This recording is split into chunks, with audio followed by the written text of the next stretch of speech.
Bonjour à tous. Aujourd'hui, dans notre épisode, on va parler de la conciergerie de MMG. Alors, qu'est-ce que c'est qu'une conciergerie et quels sont ses avantages? Alors, je vais commencer par une petite histoire qui remonte à il y a une bonne vingtaine d'années. Et en fait, c'est une jeune fille de 13-14 ans qui avait besoin de poser certaines questions par rapport à un devoir qu'elle avait. Et évidemment, il y a plus de 20 ans, il n'y avait ni Internet, ni connexion, ni communication à distance. Et donc, elle était un petit peu perdue. Ses parents ne pouvaient pas l'aider. Elle n'avait pas de grand frère, elle n'avait pas de grande sœur. Donc, elle était un petit peu coupée du monde chez elle à la maison, avec pour seul outil un téléphone et un bottin, les pages d'or ou les pages blanches pour ceux qui s'en rappellent. Et là, elle a eu une bonne idée. Elle s'est dit, j'ai pas d'autre choix, je vais prendre le bottin, l'annuaire, et je vais prendre un numéro au hasard, puis je vais téléphoner, je vais demander à la personne de m'aider pour répondre aux questions, pour faire mon devoir. Et donc, c'est ce qu'elle a fait. Elle a appelé une personne. La personne lui a dit non, je ne peux pas t'aider. Une deuxième, troisième. Et puis, au bout de 4-5 appels, cette jeune fille a eu quelqu'un au bout du fil, d'une gentillesse immense et qui a été très serviable et qui lui a dit oui, avec plaisir, je peux t'aider pour ton devoir. Et donc, qui lui a répondu à toutes ces questions, qui lui a fait son devoir. Voilà, c'était une personne qu'elle ne connaissait pas. C'est un petit peu ce qui se passe aujourd'hui avec les réseaux sociaux. Pourquoi j'ai raconté cette histoire pour commencer? C'est déjà pour expliquer que voilà, ce qui se passe quand on est ambitieux ou quand ça concerne le domaine professionnel, le développement des idées, de la créativité et tout, on n'a pas de centre, il n'y a pas de plateforme qui est dédiée à ça. Donc il n'y a pas un peu un syndicat des gens ambitieux.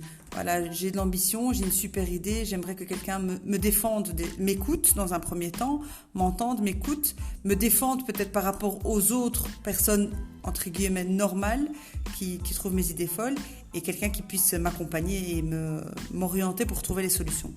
Donc c'est un petit peu ça l'idée. L'idée, c'est l'assistance, répondre aux questions et donc défense aussi, on va dire. Accompagnement. Donc une conciergerie, c'est un concierge, c'est une secrétaire, c'est un assistant, c'est aussi quelqu'un à qui on va pouvoir poser des questions, déléguer des choses et pouvoir se renseigner quand on a envie d'avoir les idées un petit peu plus claires.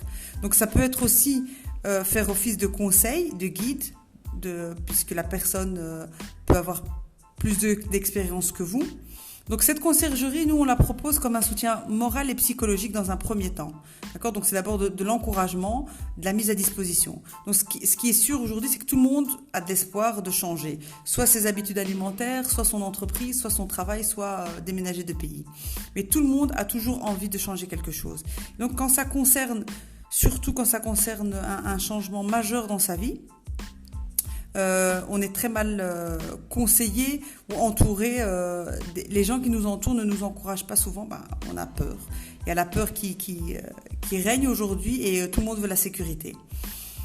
Donc, quand on veut chercher mieux, le problème, c'est pas qui va pouvoir nous répondre, c'est qui est-ce qui peut déjà m'entendre et m'encourager et accepter d'écouter mes questions. Donc ça, c'est déjà dans un premier temps, comme je viens de le dire. L'exemple, j'arrive pas à trouver quel boulot je devrais faire.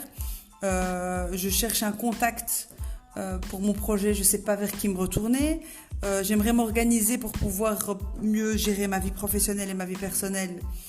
Je sais pas par où commencer. Donc voilà un petit peu les questions très vagues et qui en fait après on arrive très vite à des réponses très précises et à poser les bonnes questions pour pouvoir démarrer le processus de changement.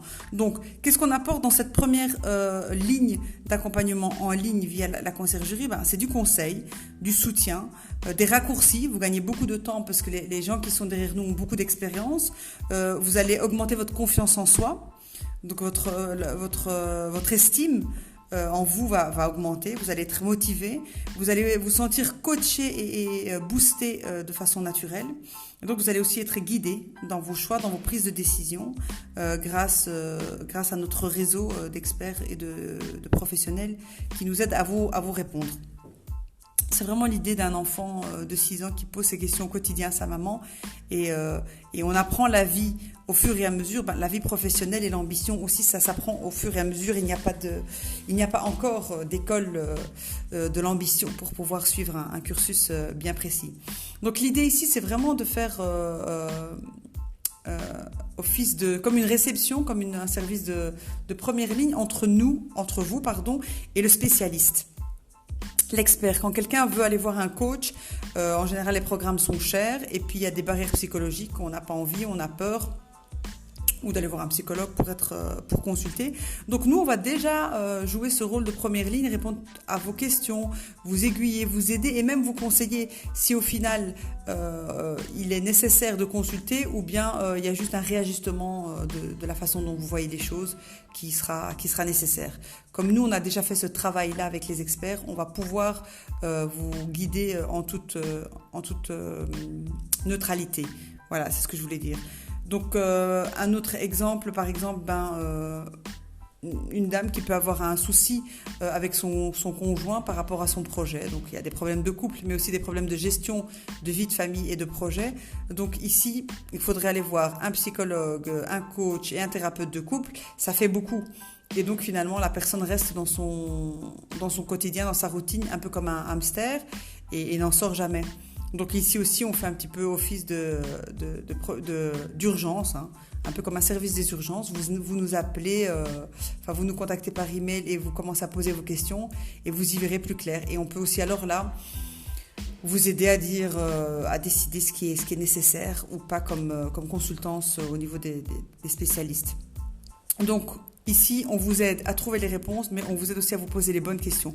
Souvent, les gens ne se posent pas la bonne question et tout simplement, quand on pose les bonnes questions, on trouve la réponse. C'est un petit peu l'adage que j'aime répéter. S'il y a un problème, il y a la solution. Mais si vous estimez qu'en fait, il n'y a pas de solution, c'est que c'est pas un problème, c'est que ça vous convient. Donc c'est un petit peu difficile à entendre, mais c'est un petit peu aussi parfois se mettre face à sa réalité pour se rendre compte, est-ce qu'on a envie de trouver une solution ou bien ça nous fait peur de trouver la solution.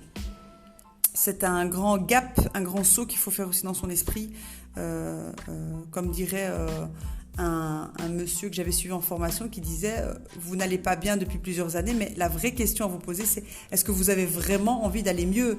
Est-ce que vous avez envie finalement de ne plus avoir tous ces soucis? C'est la première question en fait que vous pouvez déjà vous poser avant même de commencer quoi que ce soit. Quels sont les challenges et les défis que vous avez vraiment envie de relever et de retirer de votre route à partir de demain. Donc nous, on est là pour jouer le miroir, on est un peu comme un docteur. Nous, on pose des questions et c'est vous qui nous dites où est-ce que ça fait mal et quels sont les symptômes.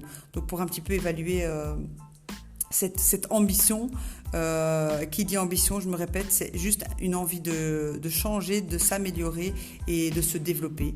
Ça veut pas nécessairement dire vouloir monter son entreprise, mais ça peut être déjà la volonté de trouver un bon job. C'est une première étape vers le bien-être. Au final, tout le monde cherche à être bien, qu'on soit indépendant ou salarié ou mère au foyer. Au final, l'ambition, c'est d'avoir le courage de vouloir aller mieux. Donc voilà pour la conciergerie MMG. À très bientôt pour un prochain épisode. Bye bye.